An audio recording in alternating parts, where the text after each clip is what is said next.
இந்த காணொளியை இப்போ பார்த்துக்கிட்டு இருக்கிற நீங்கள் இது வரைக்கும் உங்கள் வாழ்க்கையில் கற்றுக்கிட்ட மிகச்சிறந்த விஷயம் என்ன? அதை எங்கே கற்றுக்கிட்டீங்க? யார் உங்களுக்கு கற்றுக் கொடுத்தா? இதை கமெண்ட் பண்ணிவிட்டு அப்புறம் இந்த காணொளியை கேளுங்க. இந்த கதையை கேட்டு முடிச்சதுக்கப்புறம் இந்த கமெண்ட்டை ஏன் போட சொன்னேன்னு உங்களுக்கே புரியும்.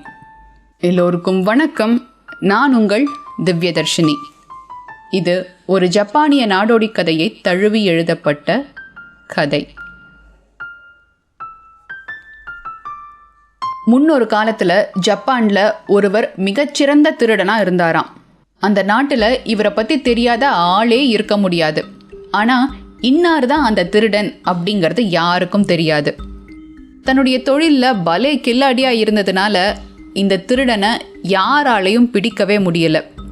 அவ்வளவு ஏன், அரசருடைய கஜானாலிருந்து திருடனப்போ கூட அவர் பிடிபடலை. இவர் எங்கே திருடினாலும் அங்கே தன்னுடைய முத்திரையை பதிச்சிட்டு வர்றது வழக்கம். அதனால் இந்த திருடன் ஒரு இடத்துல திருடுனா அவர் திருடுற அளவுக்கு ஒரு மிக உன்னதமான பொருள் தங்கிட்ட இருக்குது அப்படின்னு வெளியில் சொல்லிக்கிறதே ஒரு பெருமையான விஷயமா மாறிப்போச்சு. இப்படியே ஆண்டுகள் பல போயிட்டுருக்க இந்த திருடருக்கும் வயசாயிடுச்சு. முன்ன மாதிரி பல இடங்களுக்கு திருட போகிறதில்ல.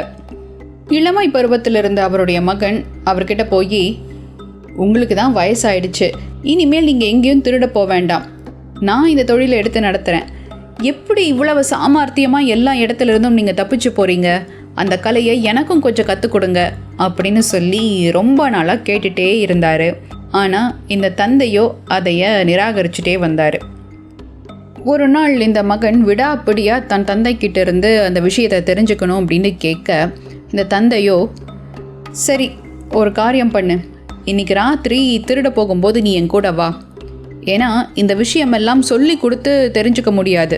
நான் என்னெல்லாம் பண்ணுறேன், எப்படி தப்பிக்கிறேன் அப்படிங்கிறதெல்லாம் நீ பார்த்து வேணால் தெரிஞ்சுக்கலாம். உனக்கு புத்திசாலித்தனம் இருந்தால் இந்த தொழிலில் நீ பொழைச்சிக்குவ அப்படின்னு சொல்லி அன்னைக்கு ராத்திரி தன் மகனை கூட்டிகிட்டு ஒரு இடத்துக்கு போகிறாரு. இந்த மகனுக்கு திருட போகிறது முதல் தடவை அப்படிங்கிறதுனால அவர் கொஞ்சம் நல்லாவே பயந்தார். அந்த ஊரில் இருந்த ஒரு பெரிய மாளிகைக்கு இந்த தந்தை மகனை கூட்டிகிட்டு போகிறாரு. அந்த மாளிகையின் சுவத்தை ரொம்ப லாவகமாக உடைச்சி உள்ளே போகிறாரு. இவ்வளவு வயசான காலத்தில் கூட தன்னுடைய தந்தையின் கரங்கள் கொஞ்சம் கூட நடுங்கலை அப்படின்ட்டு ரொம்ப ஆச்சரியமாக பார்த்துக்கிட்டே நிற்கிறான் இந்த மகன். இந்த தந்தையோ ஏதோ தன்னுடைய சொந்த வீட்டுக்குள்ளே போகிற மாதிரி ரொம்ப சாதாரணமாக எந்த பயமும் இல்லாமல் சுவத்தில் ஓட்ட போட்டு உள்ளே போகிறாரு. எந்த இடத்துல எந்த பொருள் இருக்குன்ட்டு சொல்லி வச்ச மாதிரி எந்த சாமான் மேலேயும் முட்டாமல், கதவுல மோதிக்காமல், யாராவது தன்னை பார்த்துருவாங்களோ அப்படின்னு எந்த இடத்துலையும் திரும்பி பார்க்காம ரொம்ப சாதாரணமாக ஒவ்வொரு அறையாக கடந்து உள்ளே போனார்.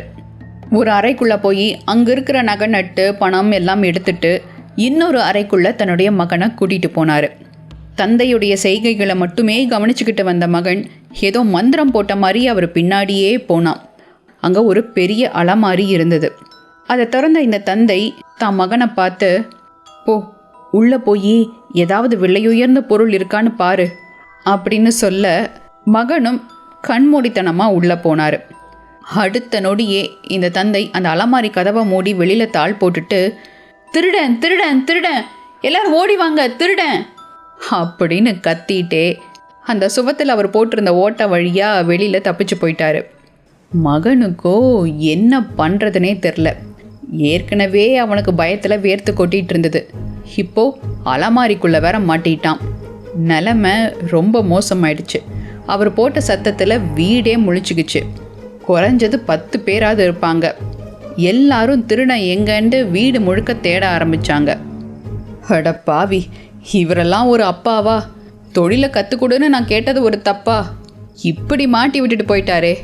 போச்சு, அலமாரி தாழ் போட்டிருக்கு, வெளியில் 10 பேரை நிற்கிறான், செத்தேன் நான் அப்படின்னு யோசிச்சு நடுங்கிக்கிட்டு இருந்தான் மகன். சரியாக 1 மணி நேரம் கழித்து மகன் வீட்டுக்கு வந்தபோது அவனுடைய அப்பா எந்த விதமான கவலையும் இல்லாமல் கொரட்டையுட்டு தூங்கிட்டு இருந்தார். மகனுக்கு வந்ததே ஆத்திரம்.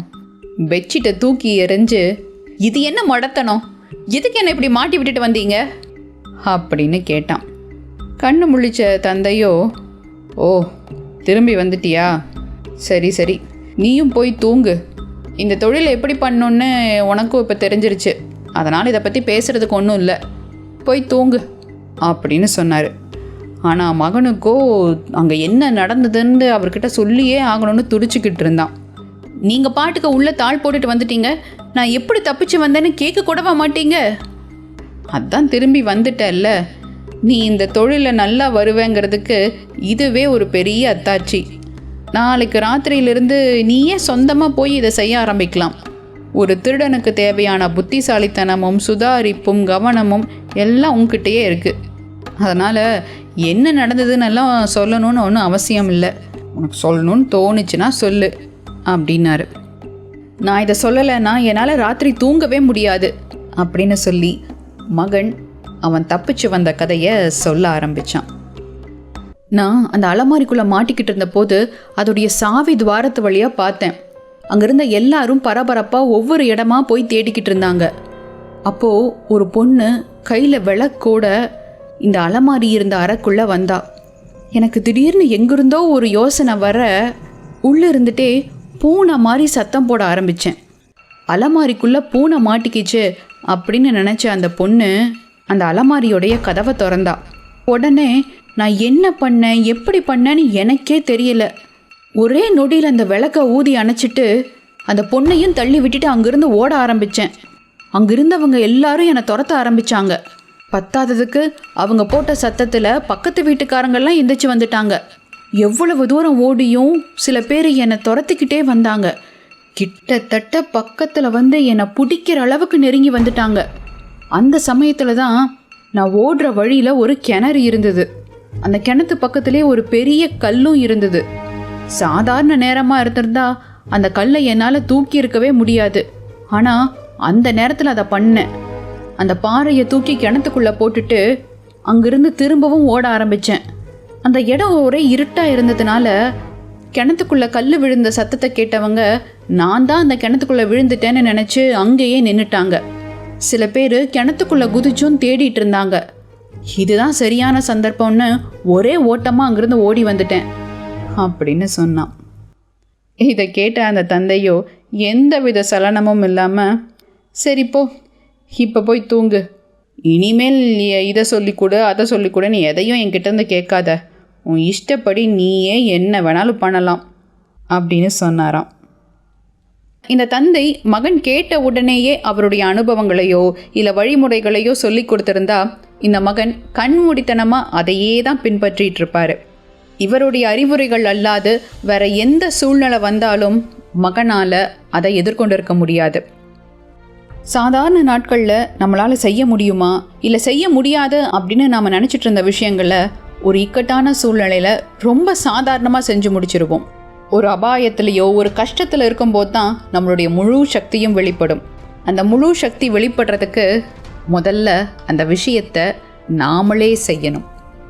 எப்போவுமே மற்றவங்களுடைய அனுபவமும் அறிவுரையும் நமக்கு ஒரு விஷயத்தை செய்கிறதுக்கு துணையாக இருக்குமே தவிர அது தீர்வாக இருக்காது.